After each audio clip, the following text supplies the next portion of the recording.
여러분 반갑습니다.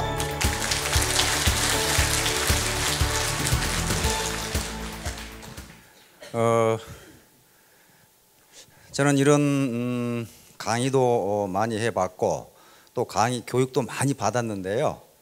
강의하는 것도 힘들지만은 강의 듣는 게 훨씬 힘들어요. 무지하게 졸리고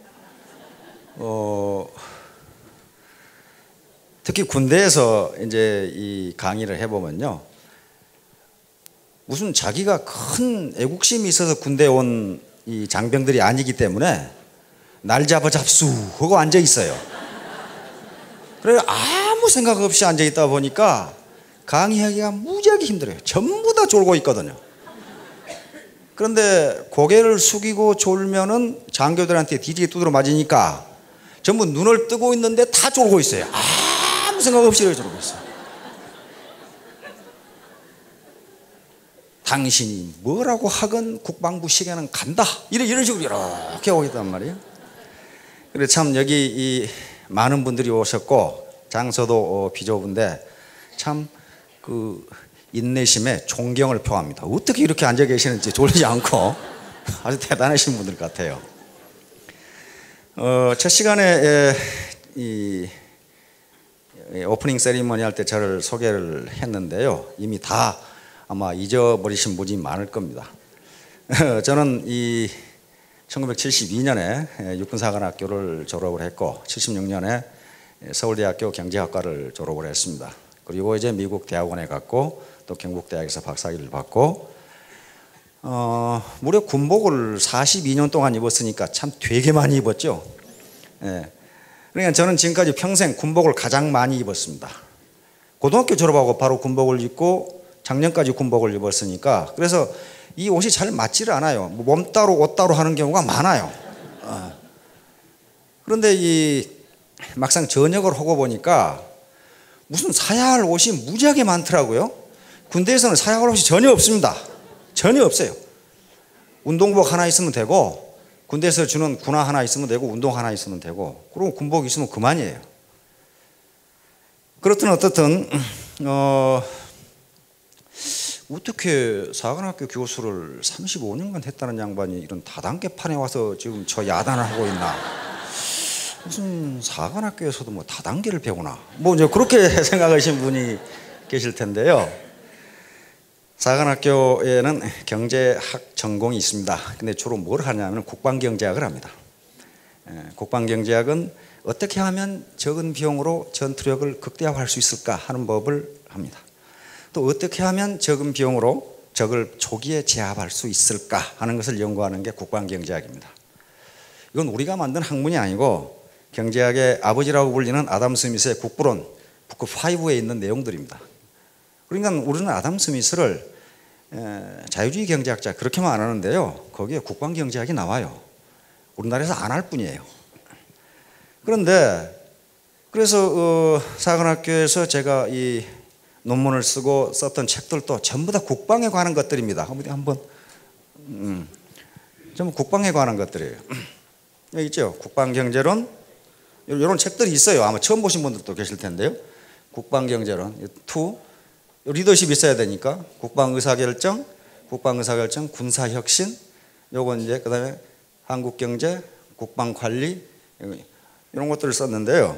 그러면 여기 와서 뭐 하느냐 하면은 역시 적은 비용으로 소득을 극대화할 수 있는 방법이나 적은 비용으로 전투력을 극대화할 수 있는 방법이나 접근 방법은 같습니다. 즉 목적 함수가 같아요.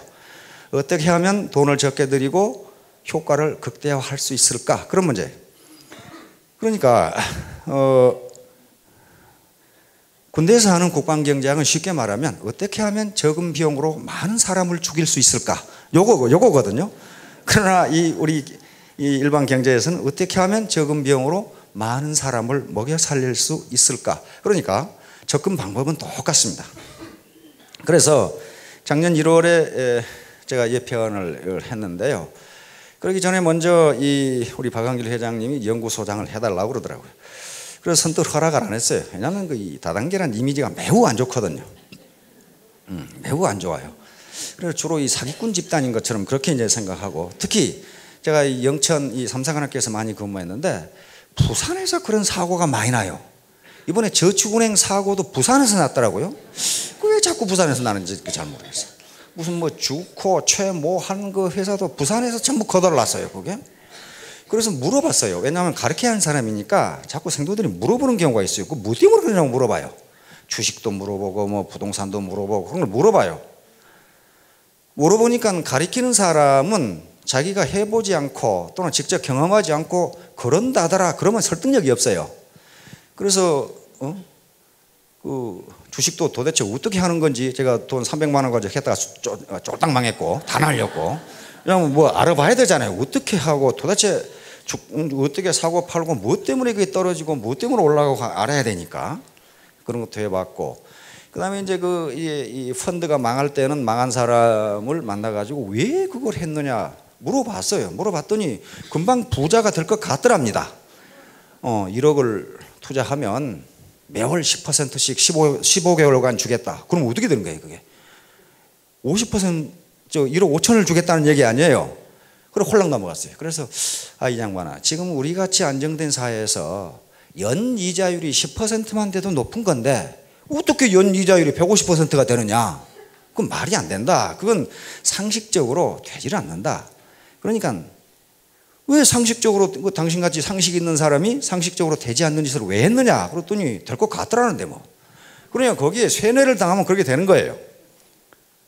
뭐가 될 것 같냐 그랬더니 그 사람들이 설득을 하는데 부산에 가면 부산 세관에 가면은 밀수품을 산더미처럼 압수해 놨는데 그걸 불화만 받으면은 똥값에 불화를 받아가지고 비싸게 팔면 그 정도 줄 수 있다. 그래서 쫄딱 속아 넘어간 거예요.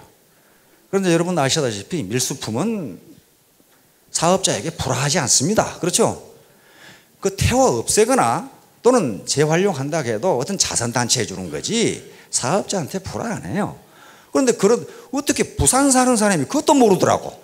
그래가지고 홀랑망해서 그래서 이제 선뜻 허락을 하지 않고 이 원데이 세미나 그리고 석세스 아카데미 이런 데 가서 들어봤어요. 들어봤는데 이게 하나의 희망이 될 수 있다. 제3의 길이 될 수 있다 하는 걸 느꼈습니다. 그러면 세계적으로 지금 경제학자들이 기라성 같은 경제학자들이 많은데요. 지금 사회주의 체제 아주 교조주의적인 사회주의 체제는 다 무너지고 지금 자본주의 시장 경제하고 중국과 베트남은 사회주의 시장 경제 거의 시장 경제입니다. 그런데 이 시장 경제가 해결하지 못하는 아주 중요한 문제가 두 가지가 있는데 하나는 실업 문제이고 고용 문제이고 또 하나는 소득 분배 문제예요. 그런데 이 고용 문제와 소득 분배 문제는 상호 동전의 양면입니다. 고용이 안 되니까 소득이 없으니까 가난해지는 거예요. 그렇죠? 그리고 기왕에 고용되어 있는 사람은 생산성이 계속 올라가니까 점점 연봉이 많아지는 거란 말이에요. 그러니까 소득 격차가 점점 벌어질 수밖에 없어요. 그러면 결국 고용을 창출해야 소득이 이루어진단 말이에요.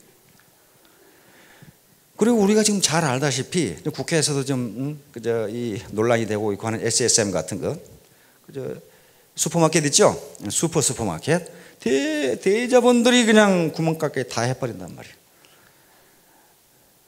그러니까 동네 구멍가게 슈퍼마켓 하는 사람이 다 망하고 빵집 다 망하고 이렇게 된단 말이에요.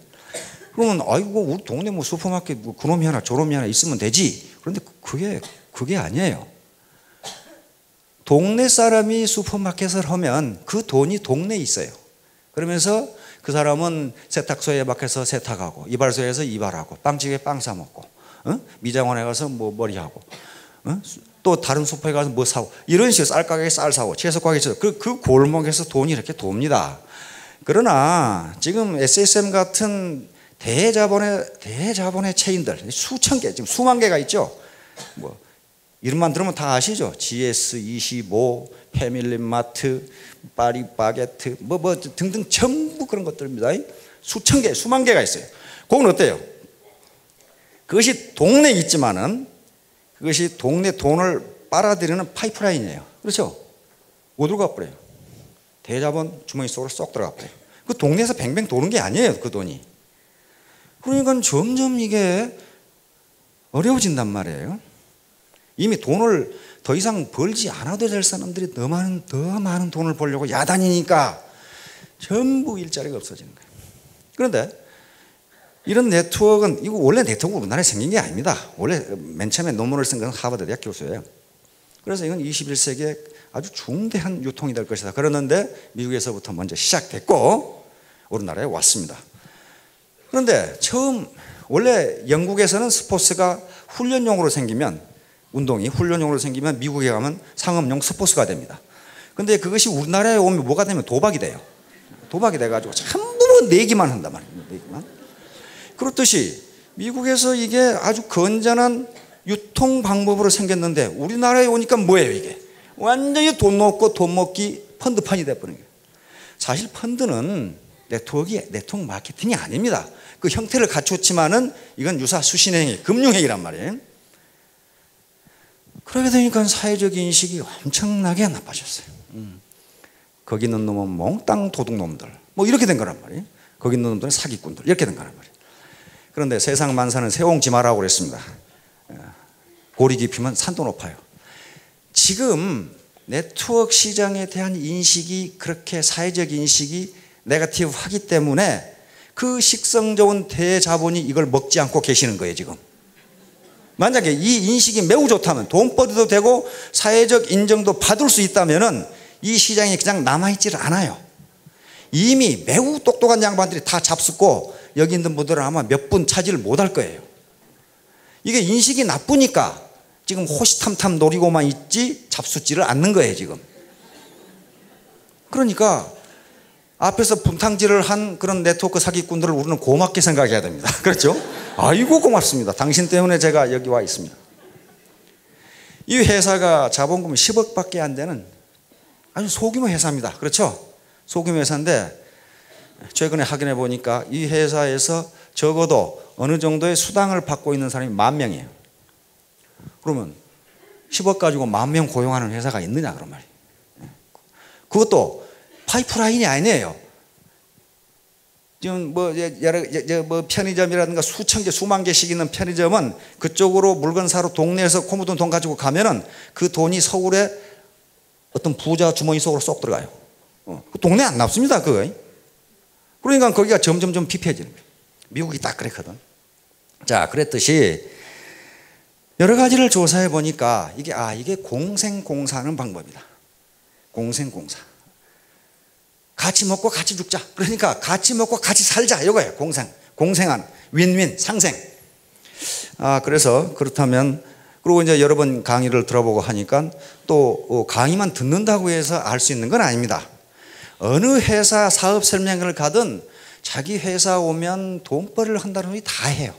우리 회사는 사기꾼이니까 오지 마시오. 그런 말 하는데 하나도 못 봤어요. 저는 경제학이라고 쓰고 하니까 여러 군데 가보거든요. 그럼 아주 금방 떼부자 될 것 같은 소리를 많이 하는데요. 실제로 그걸 믿어서는 안 됩니다. 실제로 그 정보를 자기가 느낄 수 있는 시그널 그리고 정보를 전부 분석해서 과연 이것이 옳은 것인가 하는 것을 자기 스스로 판단해야 됩니다. 그런 다음에 시작하시면 틀림없이 성공합니다. 누가 하락해서 하면 절대로 안 돼요. 공부도 자기가 좋아서 해야지 엄마가 하락해서 하면 그럼 절대로 못합니다. 안 돼요. 사업도 마찬가지입니다. 그래서 여기서 여러 가지 좋은 점을 설명하지만은 설명하지 않고 느낄 수 있는 시그널이 많이 있습니다. 제품이라든가 시스템이라든가 사람들을 만나보고 대화하고 사업자들 이렇게 해서 과연 믿을 만한 조직이나 회사인지 오늘 스스로 알아보셔야 됩니다.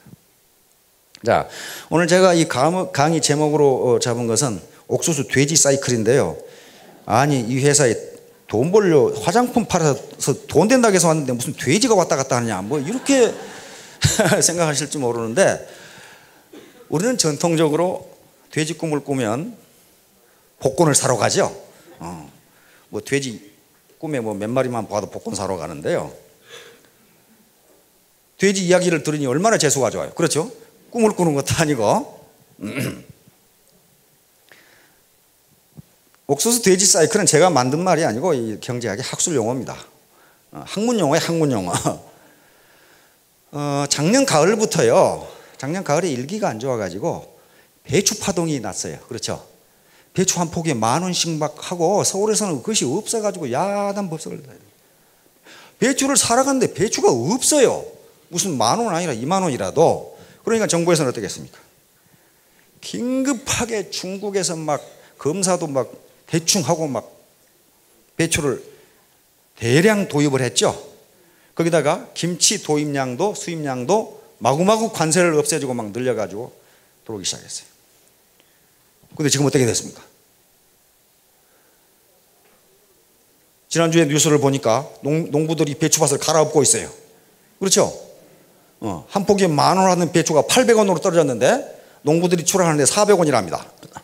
그런데 그걸 뽑아가지고 차에 실는데 인건비가 안 되기 때문에 갈아엎는 게 이익이다, 그런 말이에요. 그러니까 역배추 파동이 난 겁니다. 지난해는 너무 비싸서 배추 파동, 이번에는 값이 너무 떨어져서 죄다 갈아엎어가지고 배추 파동. 그렇죠? 근데 또 금년 여름에 수박 파동이 난다고 예고를 해놨더라고요. 정부에서 배추를 많이 심으라고 해가지고 수박 심을 땅에다가 배추를 심었대요 지금. 그래서 수박이 없답니다 지금. 수박 파동 나게 생겼어요 또 이제. 그런데 이런 농산물 파동이요 매년 나요. 매년 돌아가면서 고추 파동, 양파 파동, 마늘 파동, 돼지 파동, 소 파동. 그렇죠? 저쪽 경상도 저쪽 의성이나 이쪽으로 가면 양파, 마늘 굉장히 많이 심어요. 근데 그게 풍작이 들면요 죄다 이 논두렁이나 밭두렁에 내버려 가지고 그 썩는 냄새가 진동을 해요. 안 그러면 그냥 갈아엎던가. 인건비가 안 나오니까. 또 어떤 해는요 양파 값이 너무 비싸가지고 중국집에 가서 양파를 달라는 소리를 못해요. 없어 너무 비싸니까. 이렇게 가격이 폭등했다가 가격이 폭락하는 현상이 자꾸 일어나요. 자꾸 일어나. 한두 번 경험한 것도 아닌데 매년 일어난다 그 말이에요 지금. 그럼 왜 그것이 그러느냐 하는 거예요. 그것이 바로 옥수수 돼지 사이클입니다. 옥수수 한번 비춰봐요. 자, 이 옥수수 돼지 사이클 메커니즘인데요. 이 미국에서 정립된 이론입니다. 돼지 사료가 옥수수입니다. 아시죠? 그래서 옥수수 가격이 떨어져 가지고 옥수수 가격이 싸면은 돼지 사료값이 싼 거죠. 그러면 돼지를 먹이는 것이 수지가 맞아요. 수지가 맞으니까 돼지를 키우는 사람들이 새끼를 내서 더 많이 키우기 위해서 돼지 출하를 기피합니다. 그러면 시중에 도살장에 가는 돼지 수가 적어져요. 그러겠죠? 그러면 돼지 가격이 올라가요. 폭등해요. 돼지 가격이 올라가니까 농부들이 가만히 보고 있다가 하하 돼지 키우면 돈 벌겠구나. 그래서 너도 나도 할 것 없이 돼지를 키우기 시작해요. 그렇죠? 돼지를 키우기 시작해. 그러면 돼지가 많아지니까 사료 수요가 많아져서 옥수수 가격이 올라가요. 그거 당연한 거 아니에요. 옥수수 가격은 올라갔는데 지금까지 키운 돼지 수가 많으니까 돼지 출하량이 많아가지고 돼지 공급량이 늘어서 돼지 가격이 떨어져요. 이번에는 이제 돼지 가격이 떨어지니까 엄에 뜨거라 하고 너도 나도 조금 떨어졌을 때 몽땅 팔아치우자 하고 돼지 출하가 홍수를 이루어요. 그러면 돼지 사육이 왕창 떨어져요. 이제 돼지가 없어 이제 계속. 그러다 보면은 돼지 사료인 옥수수 수요가 떨어지니까 옥수수 가격이 떨어져요. 옥수수 가격이 떨어지니까 어떻게 됩니까? 이제 돼지를 키울 만해요. 그래가지고 이 사이클이 다시 이쪽으로 들어가요. 이렇게 요걸 이렇게 왔다 갔다 해요. 이렇게 계속 몇 년 주기로 왔다 갔다 해요. 요게 옥수수 돼지 사이클이에요. 요게 농산물 파동의 주범입니다. 자, 여기서 우리는 뭘 알 수 있냐 하면요, 요건 농산물에만 나타나는 게 아니고요, 공산품이나 서비스업에도 나타납니다. 다시 말하면 자기가 전문적인 정보와 지식을 가지고 이 사업을 하면 돈벌이가 되겠다 이렇게 판단하지 않고 아이고 저거 하면 돈 번다는데 하고 마구 달려들면은 다 망한다. 그런 얘기예요 지금. 예를 들면 저쪽 대구에 가면은 곰탕집이 유명한 데가 하나 있어요. 할매곰탕이라고. 근데 미국 사람이 그걸 보고 이상하다. 할매 뼈다구 곰탕인데 미국 사람이 보더니 아니 할머니를 잡아서 저기서 파느냐 이렇게 얘기하는. 가만히 보니까 좀 그래요. 할매 뼈다구 곰탕. 그러니 참 우리는 전혀 나는 그런 생각을 안 했거든요. 그러니까 그 유명한 집이 하나 있어요. 저도 먹어봤는데 별 맛이 없어요. 근데 그렇게 유명하더라고요. 그러니까 그 주변에 말이죠, 곰탕집이 얼마나 많이 들어서는지 그거 잘 된다고 소문이 나니까. 그래가지고 최근에 가봤더니 전부 팔이 날리고 앉아있어요. 너무 많이 생겼어 거기에. 그래가지고 망한 집도 나오고 그러더라고. 또 대구 저쪽에 가면은 뭐라고 그러나 그 돼지 족발 있잖아. 야, 기가 막히게 맛있는 데가 있어요. 진짜 맛있더라고. 조그마한 구멍가게. 그런데 그렇게 맛있어. 그래서 그 집에 돼지 족발을 먹으려면 막 줄을 서야 돼요. 그러게 되니까 주변에 족발집이 얼마나 많이 생기든지 말이죠. 막 대형 뭐 거기는 뭐 원조 족발, 뭐 진짜 원조 족발, 뭐 그래가지고 막 생기는데 너무 많이 생겼어. 너무 많이. 거기에 수요자는 제한되어 있는데 너무 많이 생기니까 좀 팔이 날리고 앉아있어요. 요게 옥수수 돼지 사이클이에요. 다시 말하면 요건 이렇게 하고 내 시스템은 이렇게 갖춰 내가 돈벌이가 되겠다 이렇게 해야 되는데 돈이 벌린다더라. 그러니까 무조건 한 거예요. 그런 예가 허다하게 많습니다. 70년대 60년대 말 70년대 우리나라 수출 1, 2위를 차지한 게 뭡니까? 가발과 합판입니다. 가발, 합판. 우리 이 손재주가 좋잖아요. 가발 만드는 거. 그래서 엿장수들이, 나이 지키신 분들 엿장수들이 엄마 머리 사러 다니죠. 머리칼 그 머리 팔아가지고 뭐 하고 그랬어요. 그거 가지고 가발 만들어 미국에 수출하고. 세계적으로 우리가 솜씨가 좋으니까. 그 다음에 자동차가 1, 2등, 전자가 1, 2등이 아니고 가발 합판이 수출 1, 2등이었어요. 노동집약적 수공업이니까. 그런데 미국 시장에서 가발업자들이 젖살 깎아먹기 출혈 경쟁을 하다가 다 망했어요. 돈이 된다더라. 그러니까 너도 나도 한 거야. 그냥 너도 나도. 자, 이런 식으로 너도 나도 덤벼들면, 다시 말하면 잘 된다더라, 그것은 좋다더라, 그러니까 마구 뛰어들면은 같이 망한다, 공멸한다. 대학의 학과도 그렇고요, 직업도 그렇습니다. 의과대학 좋다, 법과대학 좋다, 또 무슨 뭐 디자인학과 좋다, 그런 것 같아요. 마구 막 머리 싸질머지고 갔는데 지금은 거기 졸업해가지고 취직이 안 돼요. 저번에 서울에서 디자인 포럼이 있어가지고 갔는데요, 일본 교수들도 많이 왔더라고. 우리나라 디자인 학과의 대학생 수가 일본의 2배랍니다. 일본이 우리나라 인구의 3배예요. 그런데 디자인 학과 대학생 수가 일본의 2배니까 어떻게 되겠어요? 그게 인기가 있다고 해서 마구 가니까, 우리 며느리도 디자인 학과 나왔거든. 결국 때려치우고 시집 왔는데 고생 무지무지하게 했더라고. 그래서 그 디자인 업계에서는 30대 중반이면 할머니 취급하는데요, 뉴 아이디어가 안 나오기 때문에 30대 중반, 여기 디자인 하시는 분들 계신, 우리 며느리 말이 맞는지는 모르겠는데 지가 그렇게 못해서 그러는지 어쩌는지 그러더라고요. 30대 중반이면 할머니 취급하고, 거기에 뭐 팀장이나 무슨 뭐 간부나 30대 중반에 남지, 나머지는 전부 비가번쩍한 20대 때 이 디자인을 안 하면 안 된대요. 그리고 그러면 너 봉급 어떻게 받냐 그랬더니, 봉급을 주는 게 아니랍니다. 주는 게 아니고 네가 디자인한 것이 시장에서 얼마나 팔리냐 가지고 준대요. 그러니까 이게 피를 말리는 거예요. 어떤 것은 디자인했는데 한 개도 안 팔린대요. 한 개도. 그럼 봉급 없는 거예요, 그거. 완전히 뭡니까? 능력주의죠. 그러니까 얼마나 스트레스를 받겠어요. 그것 때문에 제가 지금 고생하고 있어요.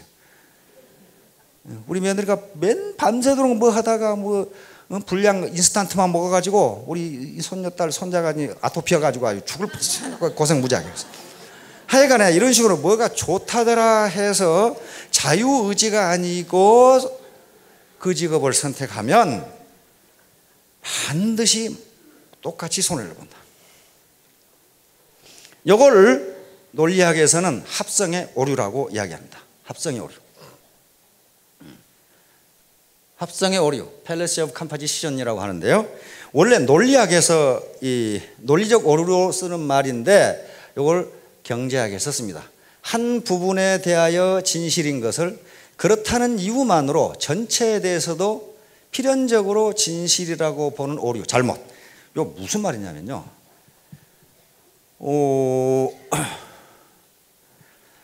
배추 농사가 어느 한 농가만 배추 농사가 무지무지하게 풍작이 잘 됐다. 그럼 어떻게 됩니까? 그 농가는 많은 돈을 법니다. 그렇죠? 한 농가만 배추 농사가 아주 잘 됐다. 그러면 그 농가는 큰 돈을 벌어요. 그런데 모든 농가가 다 잘 됐다. 그럼 어떻게 됩니까? 다 같이 망해요. 다 같이 망해요. 부분에 대해서 진실인 것이 전체에 대해서는 진실이 아니다. 그런 말이에요. 이런 문제 때문에 사회적으로 많은 갈등과 싸움이 일어납니다. 개인적으로 봐서는 매우 존경받고 신중한 행동이고 참 훌륭한 분이다 그러지만은 국가 전체적으로 보면은 그것이 바보 같은 짓인 경우가 굉장히 많다 이겁니다. 예를 들면 여기 지금 그 천주교 신자분도 계시고 불교 신자분도 계시고 그럴 텐데요. 성철 스님 그러면 불교 신자분들은 깜빡 죽죠. 어이구 존경을 하면 법정 스님 어이구 존경. 김수환 추기경님 어이구 성자 같으면 그런단 말이에요. 그건 개인적으로는 굉장히 신중하게 또는 존경받을 만한 사람이지만은 자 우리 전 국민이 산에 가서 입산 수도하고 신부님이 되면 어떻게 됩니까? 나라가 당장 망해버려요. 그렇죠? 부분에 대해서 진실인 것이 전체에 대해서는 진실이 아닙니다. 이걸 합성의 오류라고 해요. 이게 논리학에서 나오는 얘기입니다. 논리학에서 나오는 그런 게 굉장히 많아요. 도로를 달릴 때 갓길로 나 혼자 달리면 무지하게 좋아요. 그렇죠? 나 혼자만 달리면 무지하게 좋죠. 그런데 다 달리면 어떻게 됩니까? 다 달리면 교통사고 엉망진창이 됩니다. 부분에 대해서 진실인 것이 전체에 대해서는 진실이 아니에요. 오페라를 감상하러 가가지고 키가 작아서 잘 안 보이니까 그놈이 일어섰다. 혼자만 일어서면 무지하게 잘 보여요. 다 일어서 버리면 어떻게 됩니까? 아무것도 안 보여요. 이걸 합성의 오류라고 합니다. 합해 놓으면 좋을 것 같은데 안 좋다 그런 말이에요. 안 좋다. 예를 들어서 여기 있는 사업자분은 지금 아주 눈이 매력적이에요. 코가 매력적이에요. 아주 인자하게 생기셨어요. 미소가 매력적이야. 이 네 분을 합해버리면 어떻게 될까요? 아주 아름다운 부인이 나올까요? 나오지 않습니다. 완전히 프랑켄슈타인 같은 분이 나타나요. 이게 합성의 오류예요. 다시 말하면 다 부분적으로 보면 아주 좋다. 그러나 전체적으로 보면 좋지 않다. 그런 게 수없이 많습니다. 모든 인간 세상에 경제 사회적인 문제는 전부 합성의 오류로 되어 있어요. 부분에 대해서 좋은 것이 전체에 대해서는 좋지가 않아요. 예를 들면 경제 변수만 생각해 봅시다. 세금을 깎아주자. 괜찮죠? 노동자들의 임금을 올려주자. 괜찮죠? 수출을 잘하자. 괜찮죠? 물가를 안정시키자. 좋죠? 근데 그 변수들이 양립합니까? 절대로 할 수 없어요. 세금을 깎아주고 임금을 올려주면 물가 안정이 안 됩니다. 안 돼요. 임금이 다 올라가는데 어떻게 물가 안정이 돼요? 세금을 깎아주면 국가가 쓸 돈은 많은데 돈 찍어 써야 될 거 아니에요? 에? 그러면 물가가 올라가면 어떻게 됩니까? 수출 안 돼요. 수출 안 됩니다. 모든 경제 변수가 그렇게 복잡하게 얽혀 있어가지고 하나를 놓고 보면 좋은 것 같은데 전체적으로는 좋지가 않아요. 그래서 시스템적으로 이렇게 봐야 돼요. 우리 속담에 안방에서 들으면 시어머니 말이 맞고 부엌에서 들으면 며느리 말이 맞다고 그러잖아요. 개인적으로 들어보면 다 맞아 그 말이. 전체 그래서 판단하는 사람은 전체적으로 듣고 봐야 돼. 이것이 합성의 오류야. 그러면 반대가 되면 어떻게 되냐? 분해. 분해하면 어떻게 되냐? 분해도 역시 오류가 생깁니다. 분해의 오류라는 게 또 있어요. fallacy of division. 전체에 대해서는 맞는 얘기인데 나눠놓고 보니까 안 맞더라. 그런 말이에요. 나눠놓고 보니까 안 맞더라. 전체에 대해 진실인 것을 그렇다는 이유만으로 부분에 대해서도 필연적으로 진실이라고 믿는 잘못. 이것은 분해의 오류라고 합니다. 예를 들면 물은 타지 않는다. 물이 안 타지요. 그러므로 물을 구성하는 수소와 산소도 필연적으로 타지 않는다. 말이 안 되는 것 같아요. 물은 액체다. 그러므로 물을 구성하는 수소와 산소도 필연적으로 액체다. 나눠놓으면 액체가 아니에요, 그게. 그렇죠? 전체적으로는 액체인데, 합해놓으면 액체인데, 나눠놓으니까 액체가 아니더라. 그런 말이죠. 팔은 짝수다. 짝수 맞죠? 팔은 짝수다. 그러므로 팔을 구성하는 3과 5는 짝수다. 어때요? 안 맞잖아요. 짝수가 아니에요. 전체에 대해 진실인 것이 부분에 대해서는 진실이 아니에요. 그러니까 전체에 대해서 좋은 것이 각 개인에게 모두 좋은 것은 아니다. 그런 말이에요, 지금. 모두 좋은 것은 아니다. 만약에 합성의 오류나 분해의 오류가 없다면은 사회는 매우 안정적이고 화기애애할 겁니다. 개인에 좋은 게 전체에도 좋으니까. 그런데 그렇지가 않아요. 둘 다 전체에 좋은 것이 개인에게는 안 좋고 개인에게 좋은 것이 전체에는 안 좋아요. 그러므로 누군가가 그 사업을 하면 돈을 번다더라. 어떤 직업이 좋다더라. 그래가지고 몽땅 거기 끌어가면 다 돈 버느냐. 그렇지가 않다는 겁니다. 그 좋은 예가 주식시장하고 부동산 시장이에요. 저도 그저 가르치려고 주식시장 객장에 좀 앉아 있어 봤거든요. 야, 객장에 앉아 있는 분들은요, 완전히 인상을 쓰고 앉았는데 전부 다 힘을 깨가지고 정신이 없는 사람들, 전부 다 지금 알거지 된 사람들이에요, 지금 거기. 그럼 왜 그러느냐? 지식정보화 시대라고 그러는데요. 특히 주식과 부동산은 따끈따끈한 정보가 있지 않으면 돈 벌기 힘듭니다. 안 그러면 지가 정보를 조작하든가. 정보를 조작한 놈들은 사기꾼들이고, 따끈따끈한 정보를 가지고 있는 사람들은 뭡니까? 그 정보에 접근할 수 있는 굉장히 고위직에 있는 사람이 아니면 그 정보를 알 수가 없어요.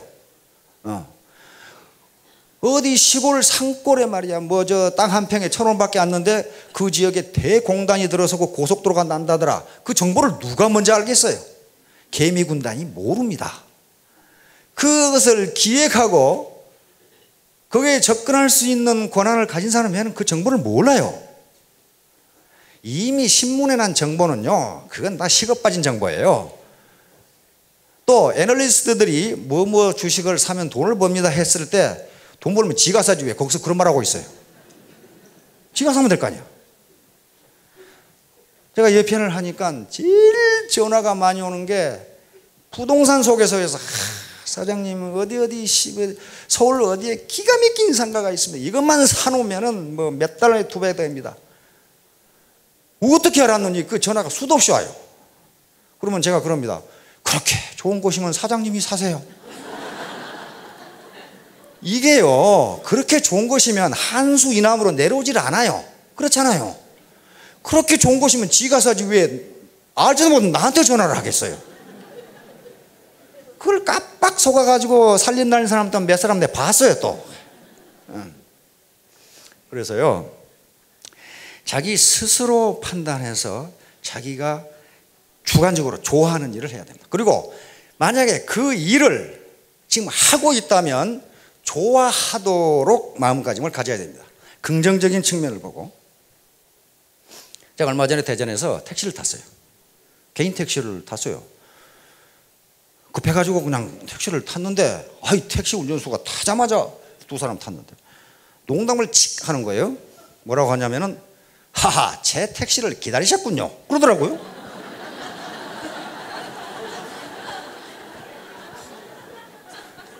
그래서 또 우리도 농담으로 받았죠. 귀신이시네. 어떻게 하셨죠? 그렇게 받으니까 이 택시기사가 그때부터 따발총처럼 정보를 쏟아내기 시작하는 거예요. 여기는 어떻고요, 저떻고요, 어떻고 저떻고. 그러면서 자기는 항상 그런 마음으로 택시 운전을 한다. 이거 얼마나 즐겁냐. 저분이 내 택시를 기다리고 있었구만. 이렇게. 그런데 그런 농담을 찍 하면은 몇 가지 반응이 있답니다. 우리처럼 턱 이렇게 받아주는 부류가 있고, 어떤 분들은 인상을 푹 쓰고 이 자식이 무슨 사기를 치려고 좀 일어나 이렇게 온 사람이 있고, 어떤 분은 아무 생각 없는 사람이 있고 뭐 들었는지 만든만 꼬박꼬박 있는 사람이 그렇다는 거예요. 그리고 자기는 그걸 보고 이제 사람을 판단한다는 거예요. 아, 이분은 살기가 좀 여유가 있는 분인가 보다. 교양이 있구나. 그리고 인상 푹 쓰고 있는 사람은 저 사람 뭐 망했나 뭐 왜 이렇게 인상을 쓰고 되게 어깨에 힘만 주고 말이야. 그리고 그 사람은 그런 사람하고는 태워가지고 내릴 때까지 아무 소리도 않고 간답니다. 무지하게 심심하다요. 그러면 이게 이제 아무 소리. 근데 누가 얘기해요?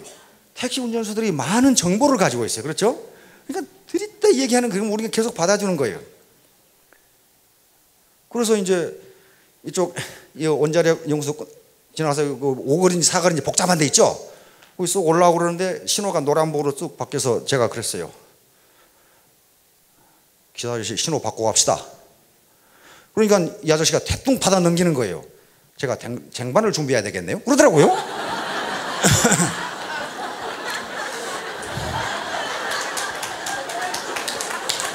그래서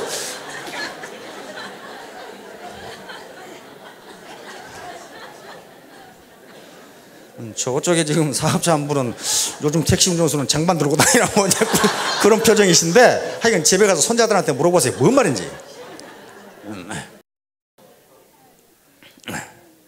그러면서 자기는 항상 저분이 내 택시를 기다리고 있었구나 그런 마음을 하니까 빈 택시로 돌아다닌 시간이 거의 없다 이렇게 얘기하더라고요. 그래서 택시가 불황이라는데 그 불황인 것은 그 택시 기사 잘못이다 이 사람이 그래요. 그런데 또 어떤 택시를 이제 또 다음에 또 탔더니 말이죠. 아이 그 자식은 말이죠. 계속 욕짓거리 하는 거야. 저 자식이 말이야. 참 졌다고는 뭘. 아이고 그 사람은 듣지도 않아요. 저건 왜 저쪽으로 건너가나 뭐 그러면서 막 성질을 내가지고 뒤에 앉아서 죽겠어요. 뭐 계속 소리 내가지고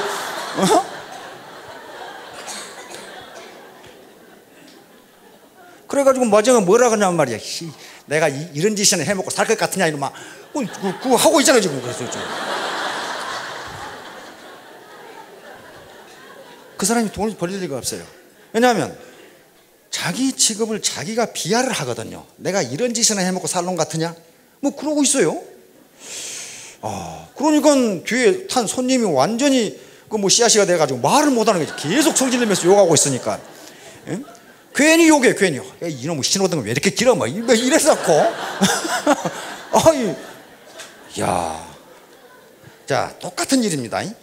택시 드라이버하고는 똑같은 일인데 한 사람은 저 사람이 내 차를 기다리고 있구나 이렇게 긍정적으로 즐겁게 자기는 무지하게 즐겁답니다. 그게 저 사람이 내 차를 기다리고 있다 나를 내 차에 타주는구나. 한 사람은 이 자식 말이야 내가 이런 짓 해먹고 살 놈 같으냐고 말이야. 뭐 그러고 있으니 손님이 안 오는 거예요. 사람은 보이지 않는 기가 있어요. 기가 확산되면서 그런 차는 잘 타지질 않아요. 우리가 모르는 것이지만은 이와 같이 긍정적으로 생각하면 무엇든지 잘할 수 있다. 성공할 수 있다. 자, 아까 주식 얘기를 했는데요. 왜 주식에 그렇게 실패를 하냐? 특히 개미군단이라고 그러는데요. 주식은요, 큰 손들이 작전을 하기 때문에 특히 우리나라 주식시장 같은 경우는요, 개미군단은 돈 벌기가 힘듭니다. 돈을 벌 수 있는 것은 매우 간단해요. 아주 간단한데 어떻게 하면 돈 봅니까? 쌀 때 사서 비쌀 때 팔면은 돈 벌잖아요. 쌀 때 사서 비쌀 때 팔면 돈을 벌어요. 그런데 개미군단은 반대로 합니다. 비쌀 때 사서 쌀 때 팔아요. 왜 그러겠어요? 옥수수 돼지 사이클 때문에 그래요. 주가가 계속 올라간다. 하하. 계속 올라가네. 계속 올라가네. 계속 올라가네. 그러다가 상당히 올라가면 그때 아이고 나도 가야지. 그래서 주식시장에 아줌마 부대가 나타나면 그때 팔라고 그러죠. 아줌마 부대가 나타나면 팔아라. 그러면 돈 벌어요. 아줌마 부대들이 개똥 가지고 오고 자기 남편 퇴직금 가지고 그 다음에 뭐 전세 받은 거 가지고 들고 와요. 돈 벌 줄 알고. 근데 그때는 주가가 상당히 올랐을 때예요. 상당히 올랐을 때니까 전문가들은 또는 대자본은 헤지펀드 같은 투기자본은 어떻게 해야 됩니까? 그때 팔고 떠나버려요. 이미 자기들 돈 벌었죠. 그 대자본이 주식을 팔아버리면 어떻게 됩니까? 떨어지기 시작해요, 이제. 그러니까 이제 아줌마 부대는 돈 몇 푼 안 된 것 가지고 비쌀 때 산 거예요. 근데 그 돈 갚아야 돼요. 갯돈이고, 걔 집어넣어야 되잖아. 자기 남편 퇴직금이고, 전세 받은 거고, 노후 자금이고. 근데 보니까 계속 떨어지네. 그러다가 이제 한 20% 떨어지면, 아이고, 지금이라도 팔아야 되겠다. 그래가지고 이제, 그것도 이제 팔면은 좀 기다리고 있던 사람은 오면 더 떨어지네. 그러면서 계속 팔아줘, 이제. 그러면 비쌀 때 사가지고 쌀 때 팔아버려. 돈 못 법니다. 물 좀 잠깐. 자, 그래서 남이 한다고 따라서 하면은 절대로 돈 벌 수 없습니다.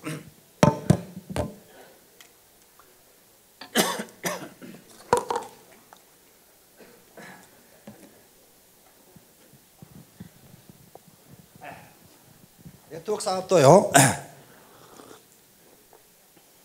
누가 하라고 해가지고 또 하자고 하니까 해가지고는 절대로 안 됩니다. 즐기지 않으면, 즐거운 마음으로, 아까 택시기사처럼 즐거운 마음으로 하지 않으면 절대로 돈이 되지를 않는다. 제가 공부를 해봐도 그래요. 이 공부 억지로 하면요 머리에 들어오지를 않습니다. 자기가 좋아서 즐거워서 하면은 반드시 성과가 나요. 지금 신문 칼럼에 가장 많이 나오는 말 중에 하나가 논어에 나오는 공자님 말씀이에요. 지호락, 요 세 가지인데요. 지지자, 불여호지자, 호지자, 불여낙지자, 그런 말이 있어요. 한번 띄워봐요. 아는 것, 좋아하는 것, 즐기는 것, 세 가지죠.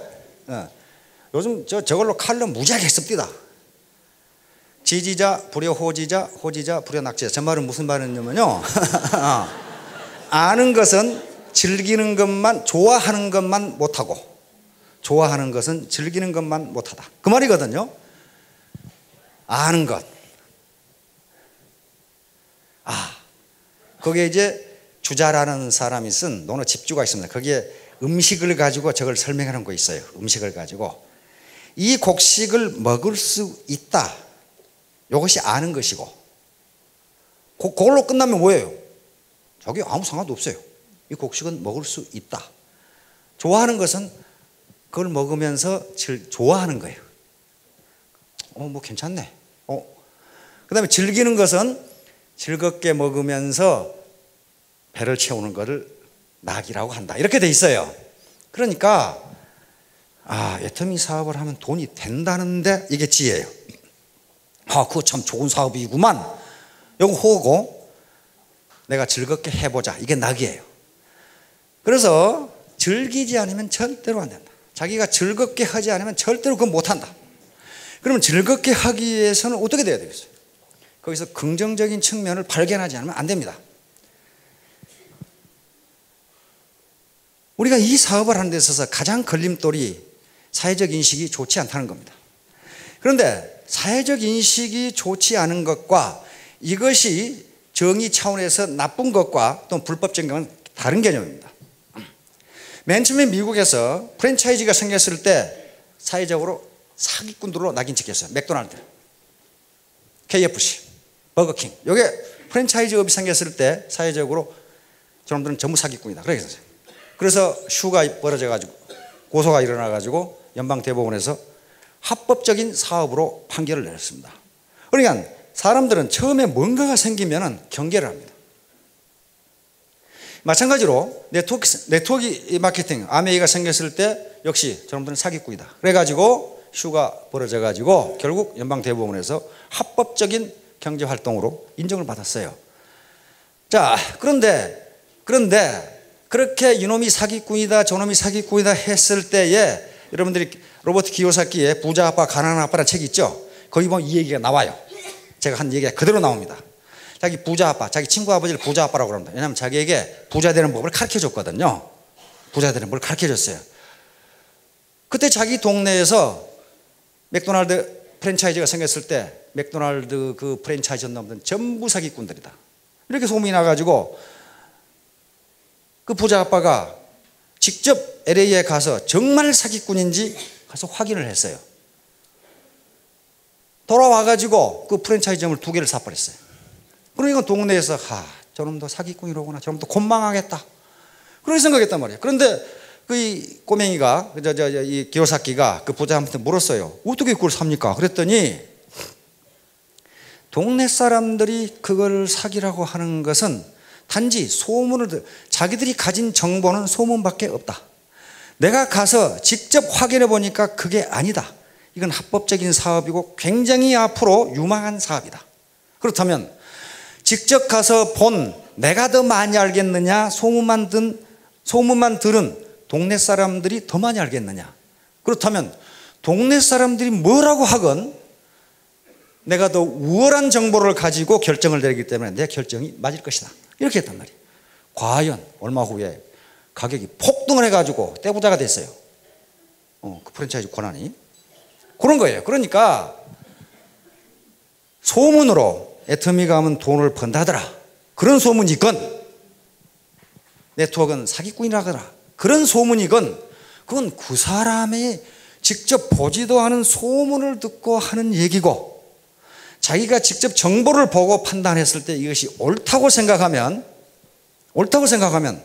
당신이 뭐라고 하건 나는 내 양심에 전혀 거리낄 것이 없다, 이런 판단을 해야 된단 말입니다. 그러니까 최종적으로 결심을 하는 것은 자기 자신이 다른 사람이 아니에요. 그리고 지금 이제 공식적으로 이 카운터를 해보니까 애터미에 가입한 회원 수가 약 50만 명 정도 됩니다. 근데 실제로 활동하고 있는 사람은 한 30만 명 정도 돼요. 30만 명 정도인데 금년에 지금 현재 추세로 보면 한 40만 명이 들어올 것 같아요. 점점 취직이 안 되고 지금 소득 분배 문제가 생기니까. 그렇다면 여기 계신 분들이 만약에 사업을 하신다면은 자기 밑에 현재 위에보다 아래가 더 많아지는 셈이 됩니다. 그럼 이 사람들을 어떻게 리드할 것인가 하는 문제도 생각해야 되고, 네트워크는 문자 그대로 그물망입니다. 휴먼 네트워크예요. 휴먼 네트워크, 인간과 인간이 연결된 것이란 말이에요. 인간과 인간이 연결된 것이기 때문에 굉장한 인터랙션, 다시 상호작용이 일어납니다. 이건 일반 회사하고는 달리요, 일반 회사는 리더십이 그렇게 어렵지가 않아요. 왜냐하면요, 그 해 뽑은 신입사원은 나이도 비슷하고 학력도 비슷하고 다 경험도 다 거의 비슷해요. 근데 네트워크는 어떻습니까? 자기 밑에 할머니가 올 수도 있고, 젊은이가 올 수도 있고, 이 회사에 임원했던 분이 들어올 수도 있고, 무슨 교수했던 양반이 들어올 수도 있고, 이게 직업과 학력과 그 다음에 이 성별 천차만별이에요. 그러니까 이 양반들을 어떻게 리드해 나갈 것인가 하는 것이 참 흥미진진한 게 아니냐 그 말이야. 이 흥미로운 거야. 굉장히 흥미로운 겁니다. 인간관계, 휴먼 네트워크를 형성하면서 상호작용을 하면서 이렇게 인생을 살아간다는 게 얼마나 다니막해요. 사람은 겉만 보고는 절대로 판단하면 안 됩니다.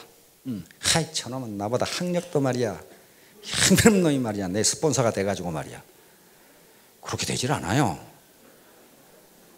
제가 언젠가 예를 들었죠.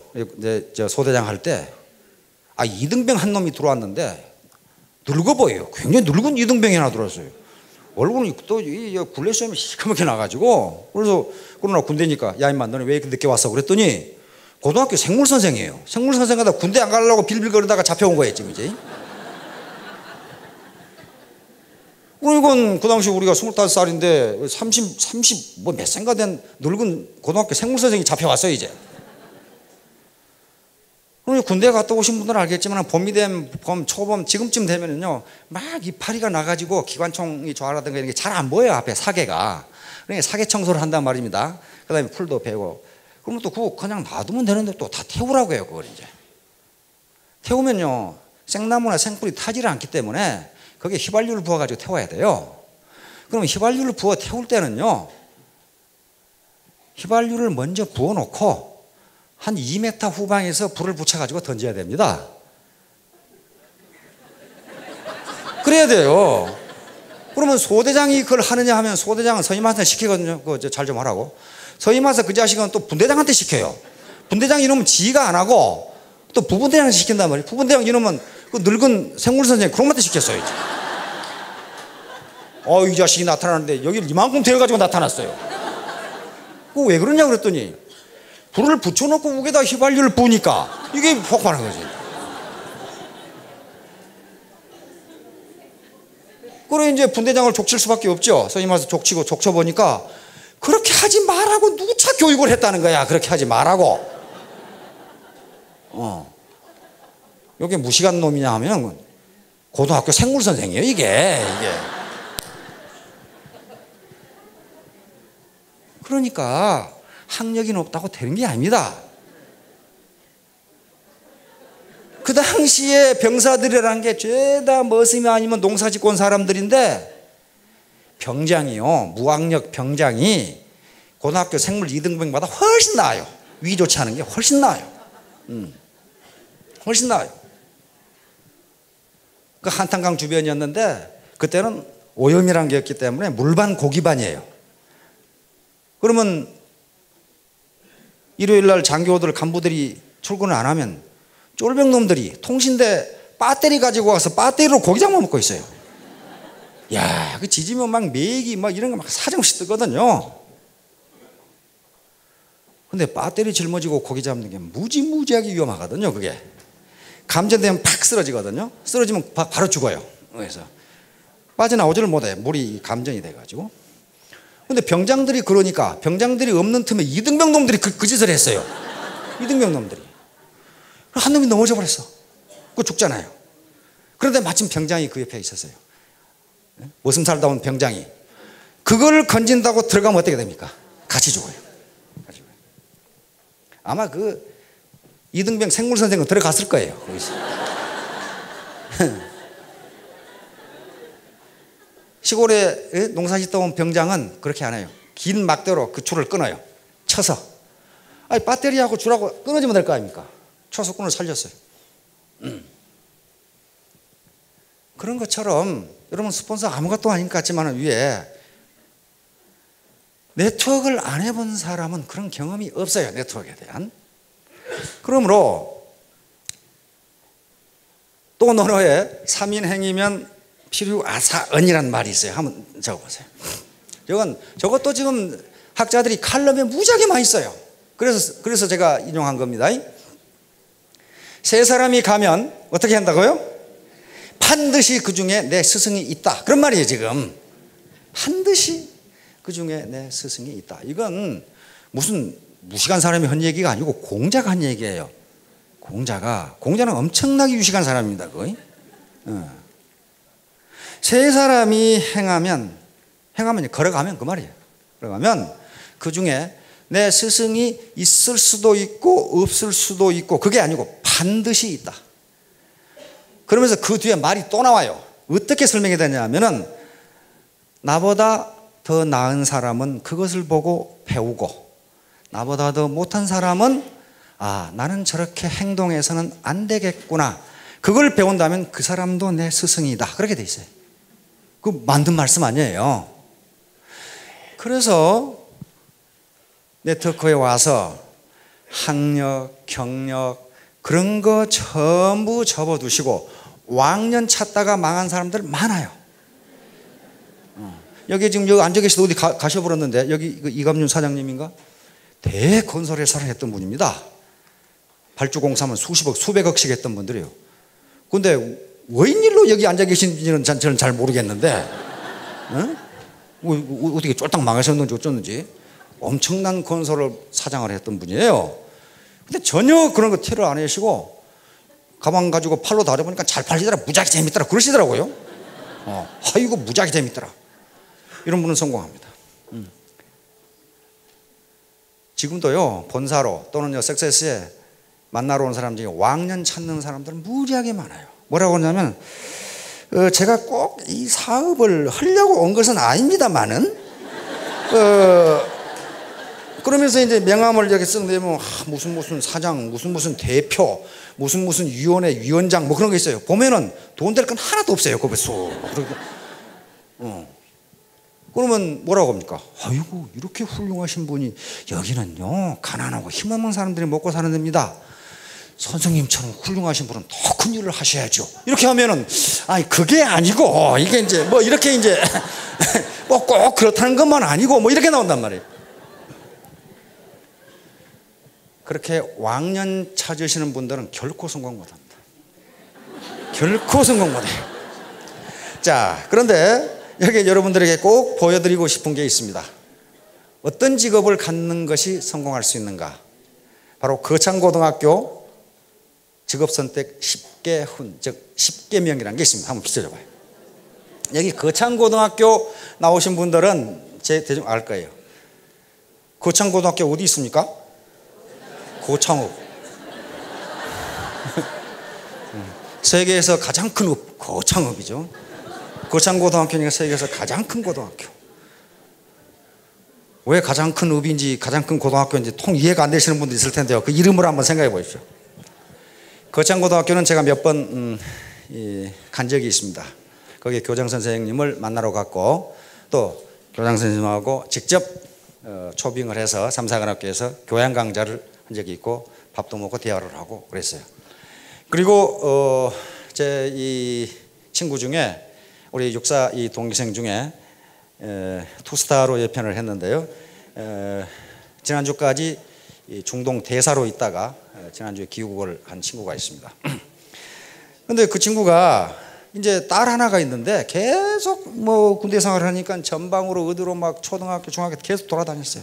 돌아다니다가 사단장을 나가려고 보니까 이 딸을 맡길 데가 없어. 전방으로 사단장을 나가야 되는데. 왜냐하면 이 고향이 평양이거든. 평양인데다가 집이 자기 부모 누나들이 전부 미국으로 이민을 가버려가지고 요 남쪽에 무슨 연고자가 없어요. 그러니까 딸을 지금 고등학교를 보내야 되겠는데 어디 보낼 데가 없어. 그리고 맨날 돌아다녀가지고 딸이 공부를 무지하게 못해. 무지하게 못한 데다가 머리를 이쪽은 빨간 물, 이쪽은 파란 물, 노란 물 이렇게 들어가지고 이 중학교 다니는 애가 그렇게 돌아다녀 무지하게 예쁘게 생겼거든. 그래서 이제 거창고등학교를 찾아갔어요. 왜냐하면 저 학교가 100% 기숙사예요. 기숙사이기 때문에 다짜고짜로 거창고등학교 찾아가서 교장 선생님 면담을 했어요.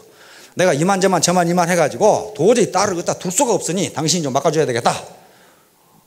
그럼 교장 선생님이 흔쾌히 어이구 그러시냐고. 그럼 여기 놔두고 가라고. 근데 저 거창고등학교는 아무나 갈 수 있는 데가 아니에요. 시골에 있는데 서울, 부산 이 대도시에서 기라성 같은 부자들이 막 들이밀기 때문에 들어갈 수가 없어요. 또 학생도 되게 조건 뽑아요. 조건 뽑은 데다가 특이해요. 교육 방법이 유치원부터 고등학교까지 있는데요. 학교가 담이 없어요. 모든 담이 아무것도 없어. 그럼 이게 학교인지 시골 집인지 분간이 안 가요.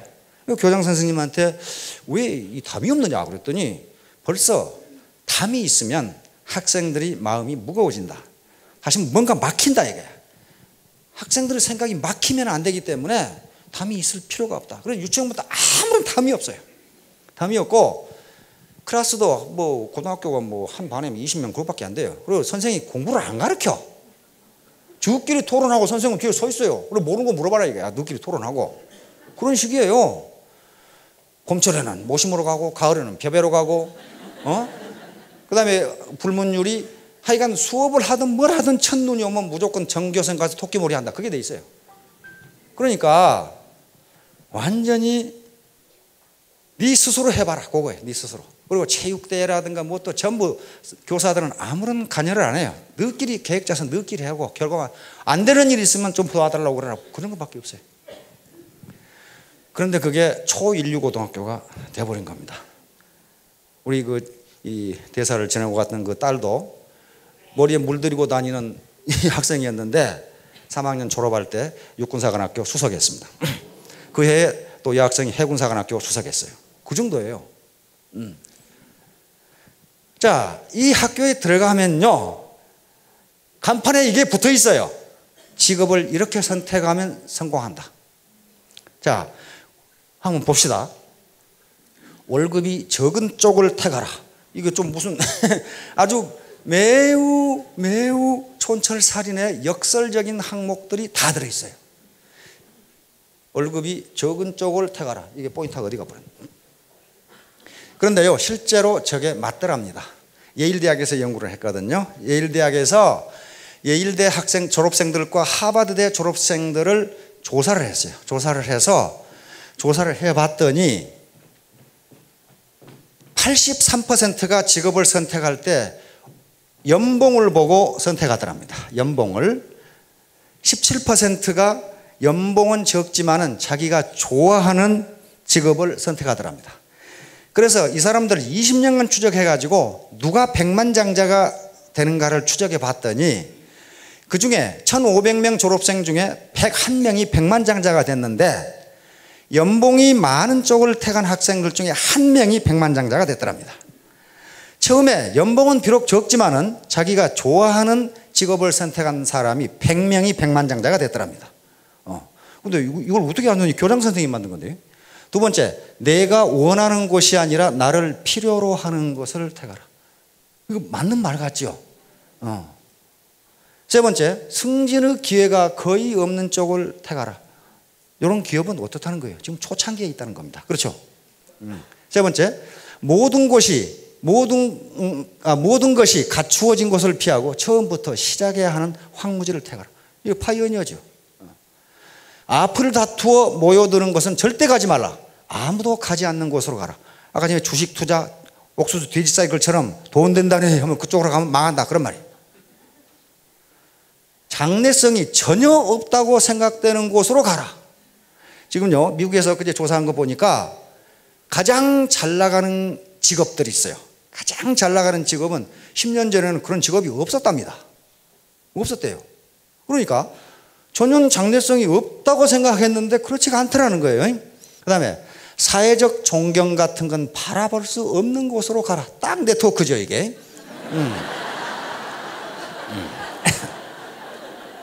그 다음에 한 가운데가 아니라 가장자리로 가라. 이것도 그렇죠. 부모나 아내나 약혼자가 결사반대하는 곳이면 틀림없다. 왕관이 아니라 단두대가 기다리고 있는 곳으로 가라. 요 10가지가 네트워크 사업하고 똑같아요, 이게. 이게 똑같아요. 요게 그 생고등학교에 가면 딱 붙어 있어요. 이렇게 가라. 그 다음에 들어가면 어명이오. 그렇게 써놨어요. 어명이오. 여호와를 경외하는 것이 지식의 근본이니라. 그리고 딱 해놓고는 요거 딱 붙어 있어요, 요게. 그래서 요게요, 역설적인 것 같지만요, 거의 맞습니다. 거의 맞아요. 내가 원하는 곳으로 가면 찬밥 신세가 될 가능성이 있어요. 왜냐하면 그곳에는 나보다 더 기라성 같은 인물들이 많아요. 그러나 나를 필요로 하는 곳으로 가면 어떻게 해요? 대접받아요. 나를 필요로 하는 것으로 보면 대접받고 기분 좋고 기분 좋으니까 일 잘 되고 이렇게 된단 말이에요. 그래서 결론적으로 네트워크 사업이 사회적으로 인정도 못 받고 존경도 못 받을지도 모릅니다.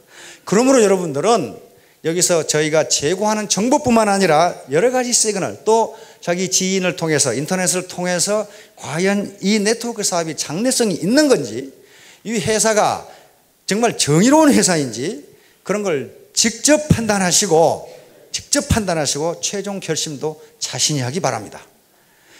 그래서 기왕에 결심을 하면은 즐거운 마음으로 해야 됩니다. 피할 수 없으면 즐기라고 그랬어요. 아까 택시 기사처럼 똑같은 택시 기사를 하면서도 한 사람은 즐겁게 하니까 택시가 불황이라 이 말도 안 된다 그러고 어이구 이 집 못해 먹겠다 하는 사람하고는 전혀 다르다. 자, 모두 현명한 결심을 하셔서 부자 되시기 바랍니다. 감사합니다.